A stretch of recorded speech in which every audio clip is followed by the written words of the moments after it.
quiet, rolling hills of western Georgia, just 15 miles from the small town of Cartersville, lie the crumbling ruins of the Pritchard Plantation. Once, it was a place of promise, at least for those who didn't know its secret. Local records tell us that between 1842 and 1863, 47 young women made their way to this remote estate, each believing she was arriving to begin her life as a bride. Not one of them was ever seen again. The Pritchard family was made up of a father, his wife, and 5 sons, all unmarried, all well into their 30s, all claiming they were searching for the perfect wives. What happened on those so-called wedding nights stayed hidden for more than a century, until 1987, when a forgotten trunk was discovered. Inside were documents so disturbing that 3 different historical societies refused to even authenticate them. Tonight, we'll open that trunk and reveal why the Pritchard name was wiped from every official record in Bartow County. If dark history like this fascinates you, make sure you're subscribed and have the notification bell on, and let me know in the comments what state you're listening from now. Let's step into a story that even seasoned historians found hard to believe. The papers inside that trunk paint a picture of something so methodical, so calculated, that it's hard to comprehend, yet every single detail matches the historical record of the antebellum South. And what makes it all the more chilling is how the Pritchards exploited the vulnerabilities of young women in a time when marriage was often their only path to safety, security, and respectability. The year was 1842, and Georgia was in the grip of an economic boom. Cotton was king, selling for nearly 12 cents a pound, the highest price in years. Wealthy plantation owners were expanding across the fertile river valleys of northwest Georgia. Railroads were being laid, connecting once isolated towns to the ports in Savannah and Charleston. For those with the money and the will to take advantage, it was a time of boundless opportunity. It was in this climate that Cornelius Pritchard purchased nearly 3,000 acres of prime farmland along the winding Etowah River, paying a Virginia tobacco merchant $8,000 for the land. The river gave him irrigation for his crops and access to the Coosa River system, which connected all the way to Mobile Bay and the global trade beyond. Cornelius Pritchard was a strange figure among Georgia's planter elite. While his neighbors built grand Greek Revival mansions, hosted lavish parties, and forged ties with Savannah's wealthiest families, Cornelius kept his distance. He attended church with clockwork precision, but never lingered after services. His wife, Constance, was pale, quiet, and seemed to vanish into the shadows whenever guests appeared. The 5 Pritchard sons, Jeremiah, Obadiah, Ezekiel, and Caleb, ran the plantation with impressive efficiency. Yet they stayed detached from the political and social life that men of their station were expected to embrace. In a culture where a man of 22 was already expected to marry and produce heirs, all 5 brothers were still single well into their 30s, and claimed they were simply waiting to meet worthy companions. The Pritchard house itself was as unusual as its occupants. Built from local sandstone and imported heart pine, it sat 2 miles from the main road, reachable only by a winding path that crossed 3 wooden bridges. Cornelius told curious neighbors that this isolation allowed him to focus on serious agricultural work, far from the social distractions that plagued more accessible estates. Even the layout of the home was strange. Separate wings connected by covered walkways, each wing able to be sealed off entirely. Down in the basement, certain rooms had no windows at all, and could only be entered through heavy oak doors, secured with thick iron locks. For an estate of this size, the Pritchard employed surprisingly few slaves, only 12, housed almost a mile from the main house. Instead, they relied on 3 white overseers, Tobias Hartwell, Duncan Lowry, and Silas Vance. Each had arrived in Bartow County around the same time as the Pritchards, and each kept their pasts carefully guarded. Hartwell, tall and weathered, claimed to have managed property along the Savannah River. Lowry, built like a blacksmith, spoke with a Tennessee drawl, but avoided specifics about his history. Vance, youngest of the three, had the restless eyes of a man who preferred holding a weapon to working the fields. In those early years, the Pritchards appeared to be respectable, if somewhat distant, members of the community. Their cotton yields were excellent, their donations to local causes generous. But those who paid close attention noticed odd patterns, especially in the brothers' frequent, months-long trips. They never traveled together. At least 3 brothers were always at home. The others, they said, were visiting relatives, or pursuing marriage prospects in other states. Local society matrons often offered to introduce them to eligible young women from prominent Georgia families, but the brothers always declined, saying they already had promising connections elsewhere. Henrietta Cumberland, Cartersville's unofficial matchmaker, later wrote in her diary that the Pritchard approach to courtship was peculiar and entirely too private for men of such means. Too many in Cartersville's polite society. The Pritchard brothers' habit of traveling alone to far-off towns in search of brides seemed unusual. To Mrs. Henrietta Cumberland, the self-appointed gatekeeper of local respectability, it was more than unusual. It was impractical, and even risky for a family's reputation. The first case that would later be recognized as part of a chilling pattern took place in September of 1843. Historians now believe earlier incidents may have happened, but were carefully hidden, leaving no trace in local records. That autumn, Jeremiah Pritchard, the eldest son, then 37, returned from a month-long trip to Augusta with an announcement that set the community whispering. He claimed to have found his perfect bride, Miss Sarah Petton, 19 years old, the orphaned daughter of a blacksmith whose death from consumption had left her family nearly destitute. Jeremiah's description was crafted to perfection. Sarah, he said, was a woman of modest means but rare virtue, pious, skilled in domestic work, intelligent, and eager to leave behind the hardships of her life in Augusta. Her mother, an invalid, could no longer support her, and marriage into a stable, prosperous family would give her the future she deserved. The fact that she had no extensive family connections, Jeremiah suggested, was not a drawback, it was an advantage. But Jeremiah insisted the courtship and the wedding remain private. He explained that his bride-to-be was of such delicate sensibilities that meeting too many new people at once might overwhelm her. The ceremony, he said, would be small, immediate family only. A larger celebration would follow once she had settled in the South of the 1840s. This explanation fit neatly into accepted ideas about female nervous disorders. People nodded in understanding. No one questioned it. On the evening of September 23rd, a covered carriage rolled up to the Pritchard Plantation just after sunset.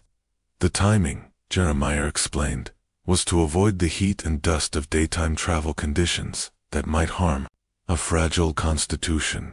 But this carriage bore no decorations, no family crest, nothing to suggest a joyous occasion. It was driven not by one of the family's slaves, but by Tobias Hartwell, their white overseer. The thick canvas covering completely hid whoever was inside. For 3 days, the carriage remained on the property. No visitors were allowed. No sounds of celebration reached the road. The Pritchards said Sarah was resting after her journey, adjusting to her new surroundings, and taking part in private family rituals to welcome her into the lineage.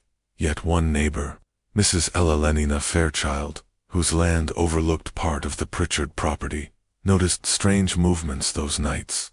She saw lanterns traveling between the main house and a small outbuilding near the river, not with the rhythm of festivities, but with the steady purpose of work. She heard wagon wheels on the private road at dawn on September 26, accompanied by hushed, urgent voices, and she thought she heard crying, muffled, distant. At the time, Mrs. Fairchild doubted her own ears. She told no one. A week later, Jeremiah appeared in town again. His explanation: Sarah had taken ill with a fever. He said she was too modest, too terrified, in fact, to be examined by a male doctor. That was why Dr. Marcus Hoot, the only physician within 20 miles, had not been summoned. People accepted this. Female modesty was sacred. After all, weeks turned to months. Each time someone asked about Mrs. Pritchard, Jeremiah had a new update. The fever lingered. She had suffered a fall in the garden. Then came complications from a mysterious illness that required total isolation. By December, polite curiosity was becoming suspicion, but Jeremiah claimed Atlanta specialists had ordered strict seclusion to protect her delicate state. That winter, Sarah Petone vanished from all conversation and from history. Her case became the model. Over the next 20 years, the Pritchard brothers would repeat the same steps with chilling precision. A bride from far away, a woman of modest means or recent tragedy, a private arrival, a sickness that required total isolation, and then nothing. The next incident came in the spring of 1844, when Obadiah Pritchard returned from Savannah with news of his own engagement to Miss Charlotte Ricks, 18 years old, the daughter of a dock worker who had drowned just months before in a violent storm. Obadiah Pritchard's account of his courtship with Charlotte Ricks followed the same well-rehearsed script his elder brother had used just months before. Like Sarah Petone, Charlotte was young, isolated, and without family protection. She had been working at a boarding house in Savannah's bustling port district when, according to Obadiah, their paths crossed during one of his business trips. He painted her as the ideal Southern bride, practical, virtuous, and unspoiled by wealth. Unlike the pampered daughters of established families, Charlotte had faced hardship and, in his words, proven her strength of character. Her father had drowned in a winter storm while securing cargo on the docks, leaving her utterly alone. Charlotte's arrival mirrored Sarah's in eerie detail. A covered carriage at dusk, 3 days behind closed doors. No celebrations, no public introduction, only vague explanations about her delicate health. The illness Obadiah described was identical to Sarah's. Same symptoms, same slow decline, same quiet absence, and when Charlotte, too, was said to have passed within months, during the dead of winter, when travel was hardest and medical help scarce. The Pritchards told neighbors that grief had driven them into seclusion. Cornelius and Constance, they claimed, could not bear to speak of it, but not everyone was satisfied with that. Story. Dr. Marcus Hoot had been watching the family with growing suspicion. He began making unannounced calls to the plantation, offering his services, or, at the very least, advice on preventing whatever strange maladies seemed to afflict only the Pritchards' new brides. Every time, he was met at the gates by the overseers, always polite, but firm. The family, they said, could not receive visitors. Constance's nerves were too fragile. Discussion of medical matters might worsen her state. When Hoot requested death certificates or burial records, he was told the paperwork had been handled privately in Atlanta. The brides, they claimed, had wished to be buried near their families of origin, an explanation that neatly kept all official documentation far outside Bartow County's reach. By 1845, the sharper minds in Cartersville began to notice a disturbing truth. Jeremiah and Obadiah behaved nothing like grieving widowers. They attended social gatherings, conducted business with energy, and showed none of the somber restraint expected of Southern gentlemen in mourning in the antebellum South. Widowers were bound by strict codes, black armbands, subdued public behavior, and long periods of social withdrawal. The Pritchards observed none of these customs. Then came an unsettling discovery. Reverend Samuel Coggins, keeper of meticulous church records since 1840, could find no record of having married either Sarah Petone or Charlotte Ricks to the Pritchard brothers. When questioned, Cornelius produced a letter, allegedly from a Reverend Theodore Martindale of Augusta's First Baptist Church, stating that both ceremonies had been held there at the bride's request. so they could marry in the same church their parents had wed. The letter bore a seal, but something about it was wrong. Educated townsfolk noticed errors in the wording, odd formatting, and theological phrasing that didn't align with Baptist doctrine. Further investigation revealed there was no Reverend Theodore Martindale in Augusta, and never had been. Still, the Pritchards had an answer ready. The ceremonies were private, conducted by visiting ministers who had been personal friends of the bride's late parents. It was a story no one could easily disprove. In 1846, the cycle repeated. Ezekiel Pritchard returned from Tennessee with news of his engagement to Rebecca Thornton, an orphan whose father, a merchant, had died when his steamboat sank on the Cumberland River. By this point, Mrs. Elalina Fairchild, the Pritchards' observant neighbor, had begun keeping a secret journal. Her view of the estate's fringes had shown her enough to sense a pattern, and she intended to document everything. Her notes, later found among the 1987 trunk of damning documents, are chilling. She describes supply wagons arriving under moonlight, hauling coils of rope, heavy canvas, and what looked disturbingly like metal restraints. She saw strangers, not the usual overseers, slip in from the Etowah River by boat and vanish before dawn, and the sounds, muffled cries from the direction of the river outbuilding. Heavy thuds as if weighty cargo was being loaded into wagons long before sunrise. Even the enslaved workers seemed to know something. During those 3-day periods, they avoided certain parts of the property altogether, clustering near their quarters and refusing to go out after dark, a stark break from the predictable routines of plantation life. It was becoming clear that the Pritchards' operation was no opportunistic crime. It was deliberate, organized, industrial in its efficiency. Each brother had his territory: Jeremiah, Georgia, and South Carolina; Obadiah, the coastal cities, Savannah to Charleston; Ezekiel, Tennessee and northern Alabama; Matthias and Caleb, Virginia and North Carolina. They targeted the most vulnerable young women, stripped of family protection, cornered by poverty, and with no safe path forward except marriage. To them, the promise of becoming a plantation wife was salvation. They didn't know it was a sentence. By the late 1840s, the Pritchard brothers had turned their method into an art form, a carefully practiced routine honed through years of observation. Each of them played a role, each adopting a persona designed to be irresistible to the right kind of woman and invisible to anyone who might ask the wrong questions. They presented themselves as self-made men of means, but lonely, not hungry for a fortune or social power, but for genuine companionship. It was an image calculated to lower defenses, to appeal to women who had little to offer except their hearts. They didn't rush.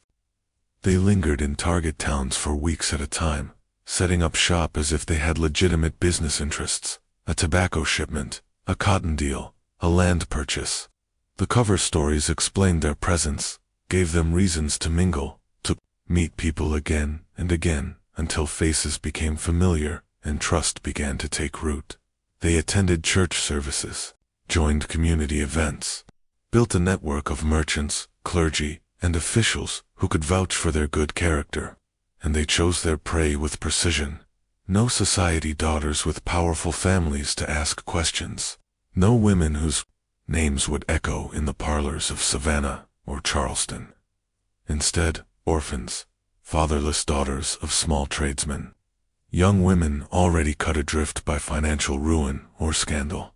The kind of women whose absence might be noticed, but never truly investigated. In the South of the 1840s, with slow mail, no telegraph in rural areas, and poor roads, a woman who traveled to another state for marriage might as well have vanished into thin air. By the time anyone back home began to wonder why her letters had stopped, it was far too late. The Pritchards exploited that silence. They timed their courtships so the marriage fell neatly between normal gaps in correspondence. Every detail, from the pace of their proposals to the timing of travel, was engineered to leave no trail worth following. They cultivated an image of selective men who refused to settle. Their endless travels to find the perfect bride were seen as proof of moral standards, not as camouflage for something monstrous, and the plantation itself was their fortress.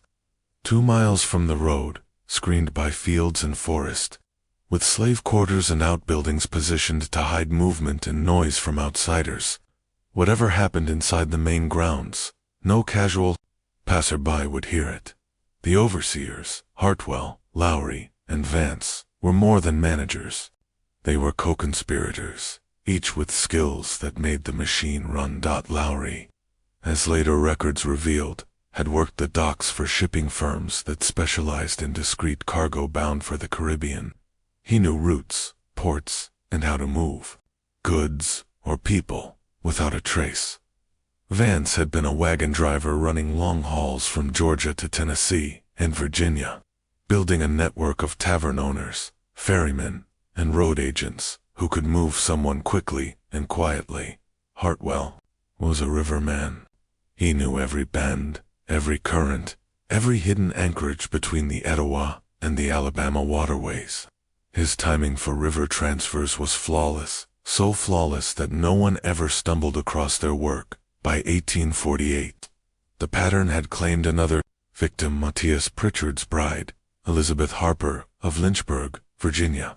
Her father, a tobacco merchant, had lost everything to crop failure and speculation.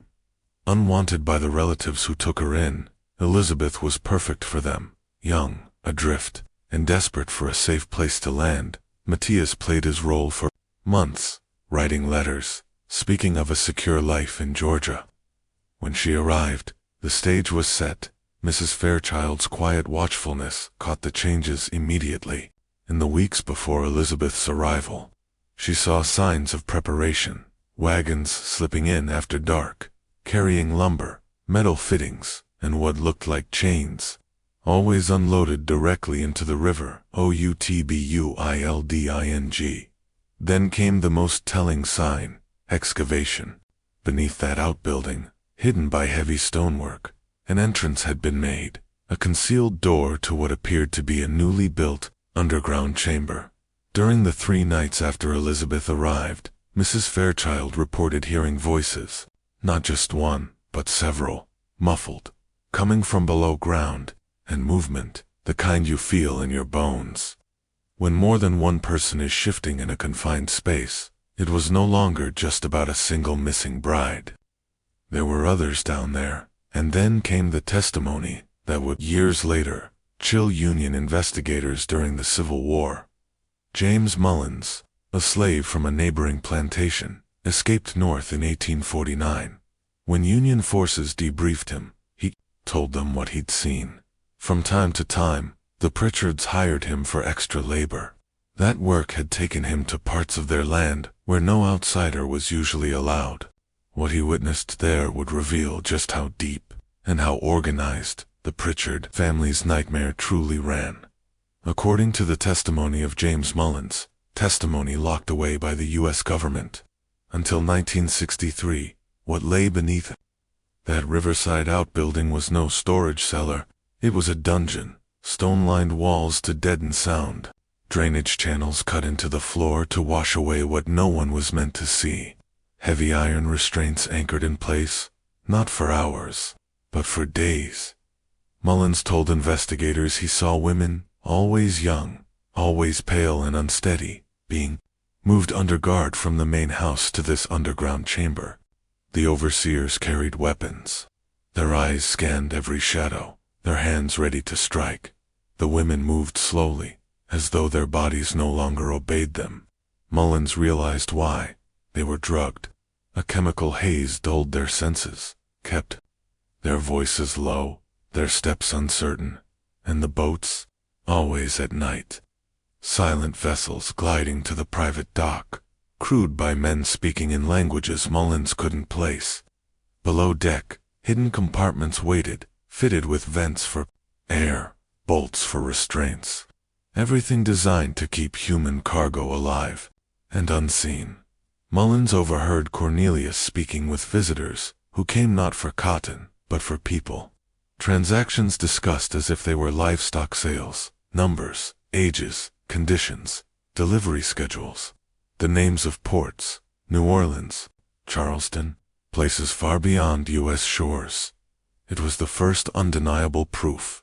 The Pritchards weren't just predators. They were part of a larger machine, a trafficking network that matched brides to buyers across the world. The weddings weren't celebrations.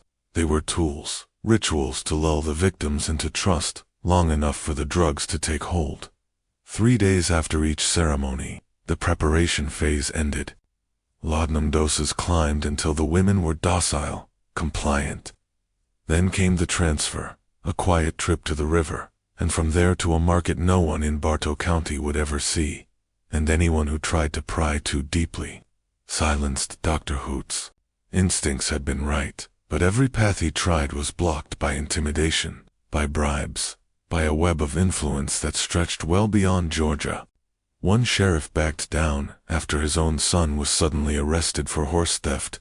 Charges dropped the moment he stopped asking questions. By 1850, at least 23 women had vanished through this system. The Pritchards' wealth swelled, far beyond what their fields could yield. Neighbors credited shrewd trading and clever investments. None imagined the truth. Then, in 1851, Caleb Pritchard made the mistake that began to pull the whole facade apart. His chosen bride, Amanda Rutherford, of Richmond, was just 16, and unlike the others, she had someone watching. Her closest friend, Margaret Sinclair, noticed when Amanda's letter stopped. Margaret's father was a powerful merchant, with connections in ports and counting houses across the South, and he did not scare easily. Through that network, the Sinclairs found others who'd always harbored quiet doubts about the Pritchards. This time, doubt turned into action. Private investigators, men outside the reach of Bartow County's corrupt grip, traced the overseers' pasts, mapped the river routes, and uncovered the pattern. When they brought their findings to federal marshals, the warrants were drawn in secret, away from the local courts the Pritchards controlled. On November 15, 1851, the silence around the Pritchard Plantation broke. Federal officers, Georgia state lawmen, representatives from Virginia, following the trail of Amanda Rutherford. They rode onto the estate with orders to search every building, every hidden room, and to drag into the light what had been festering in the dark for nearly a decade. The raid was timed down to the minute. Federal agents, Georgia lawmen, and Virginia officials moved in just as one of the regular transport boats nosed up to the private dock. That timing wasn't luck. It was the result of weeks of silent surveillance, charting every arrival and departure along the Etowah River. When they breached the underground facility beneath the riverside outbuilding, even the most hardened investigators stopped in their tracks. It was worse than they'd imagined. Stone chambers, lined with restraints, sized for women and girls of different builds. Ventilation ducts hidden in the walls to keep captives breathing, but their screams trapped inside. Drainage channels, designed not for cleanliness, but for erasing evidence. On a desk in the far corner, ledgers, dozens of them, Cornelius, Pritchard's own hand, recording names, ages, hair color, place of origin, dates of arrival, where they were sent, and in the margins, prices, $30 for some, $800 for others, the highest for women considered educated or refined. The records told the rest of the story. American women shipped downriver to the Coosa, funneled into Mobile Bay, then vanished across oceans to the Caribbean, South America, North Africa. Letters from foreign buyers sat alongside the ledgers, listing preferred qualities in chilling, transactional language. The overseers were captured too, and once they realized the noose was tightening, they talked. Tobias Hartwell admitted to personally escorting over 30 women to handoff points, delivering them to ship captains who specialized in human cargo. Duncan Lowry detailed the safe houses hidden along river routes, and named the customs officials, ship captains, and foreign agents who kept the pipeline open. But it was Silas Vance who revealed the truth that froze the room. The Pritchard Plantation wasn't unique. It was one arm of a larger, coordinated network stretching across the South Alabama, South Carolina, Mississippi, Tennessee, all answering to a central command in New Orleans, a headquarters that kept catalogs of available stock and matched victims to buyers around the world. Evidence piled higher with every search. Personal items, jewelry, hair ribbons, letters, kept as trophies, and as insurance. Drug compounds in neatly labeled jars, laudanum, chloroform, precise mixtures designed to keep women compliant without killing them. And then there were the marriage records forged, but flawless. Wedding certificates bearing stolen seals and false signatures from ministers who didn't exist. They weren't props, they were tools. Psychological shackles that made the victims believe, at least for the first few days, that they were wives, not prisoners. The Pritchards had even kept a rotation of false names for each groom, so their stories stayed consistent under questioning. It was meticulous, cold, calculated, and as agents dug deeper, they found something even more unsettling. Experimental restraints meant for transport. Chemical formulas that could keep a human being unconscious for days. And correspondence proving these innovations were being shared across the network to make the trade more efficient. By the time the arrests were over, the plantation was swarming with lawmen. The trial that followed would grip the South, a spectacle of testimony, corruption, and names whispered in court that powerful men would have preferred stayed buried. The Pritchard trial was a spectacle, but not the kind the public expected. Yes, the patriarch and his 5 sons were convicted.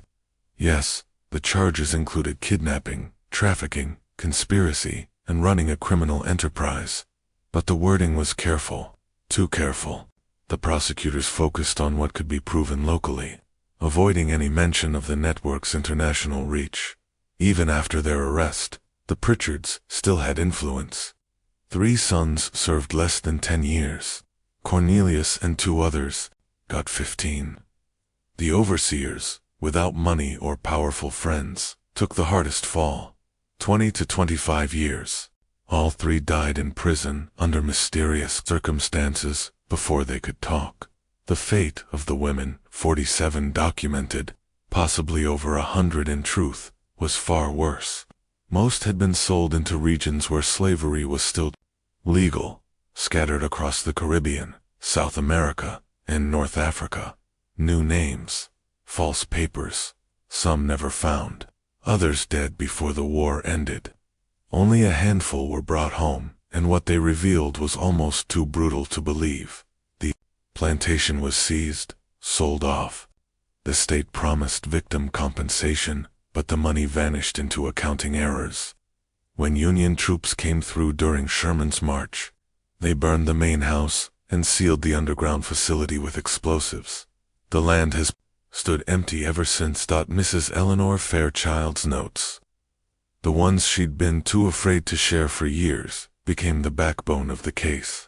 Her words, backed by James Mullins and a few surviving witnesses, proved the crimes were no accident.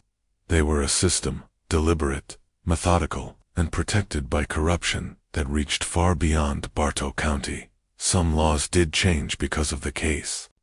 Marriage documentation became stricter.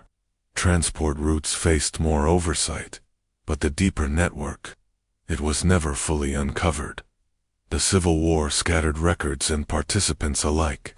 Many simply disappeared into the chaos, and then more than a century later, a trunk surfaced. Inside, letters to foreign buyers, profit ledgers, even written instructions on how to drug and move human cargo without leaving marks. Proof that the Georgia operation was just one branch of a much larger machine, a machine that likely touched every corner of the Americas in the mid-19th century. Today, historians estimate the real victim count may have been double what's documented. Their suffering, and the silence that followed, has echoed through generations. The Pritchard name was erased from county records. Their fortune, hidden away in foreign banks, remains sealed in legal secrecy. And so the ruins of that plantation still sit in the hills, quiet now, but heavy with memory.